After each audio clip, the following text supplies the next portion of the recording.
आ, यह बात कहना कि अवैध खनन हो रहा है या बढ़ रहा है, ये पूर्णतः निराधार, भ्रामक और असत्य है। इसके पीछे सबसे बड़ा प्रमाण यह है कि खनन से प्राप्त रेवेन्यू में जब से राज्य का गठन हुआ है तब से सर्वाधिक रेवेन्यू इस वित्तीय वर्ष में प्राप्त किया गया है।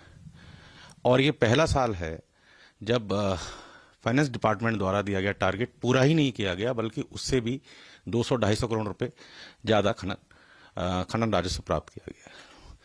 और इसके पीछे कारण 2-3 हैं किस वजह से ये खनन, इसका सीधा अर्थ यह है कि प्रभावी अंकुश कहीं ना कहीं अवैध खनन पे लगा है। और इसके पीछे 2-3 कारण हैं। एक तो नियमों का सरलीकरण और दंड का बढ़ाना। हम लोगों ने टेक्नोलॉजी नई नई यूज कर रहे हैं, तकनीक का प्रयोग, और इसके अतिरिक्त टास्क फोर्स, प्रभावी टास्क फोर्स द्वारा काम किया जाना, चाहे वो तहसील स्तर पर हो, चाहे वो जिला स्तर पर हो, चाहे वो राज्य स्तर पर हो, टास्क फोर्स प्रभावी ढंग से काम कर रही है। इन सब चीजों का एक सम्मिश्रण है कि जिसकी वजह से अवैध खनन पर प्रभावी अंकुश लगा है। और इसका प्रूफ सबसे बड़ा यह है कि रेवेन्यू, खनन से राजस्व बहुत तीव्रता से बढ़ा है। ये पिछले वर्ष की तुलना में लगभग 2.25 से 2.5 गुना ज्यादा है। और जैसा मैंने पहले बताया था कि अब तक का राज्य गठन से पश्चात का सर्वाधिक खनन।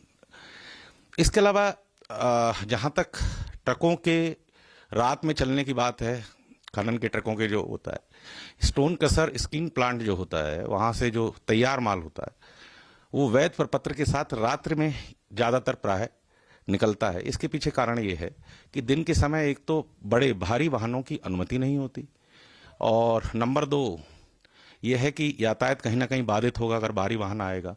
ये हमारा जो प्रदेश है देवभूमि है, यहाँ तीर्थयात्री भी आते हैं, सामान्य पर्यटन के लिए भी लोग आते हैं। यातायात बाधित ना हो, दुर्घटनाएं न्यूनतम हो, इस वजह से वैध प्रपत्रों के साथ ट्रक को रात में निकलते हैं।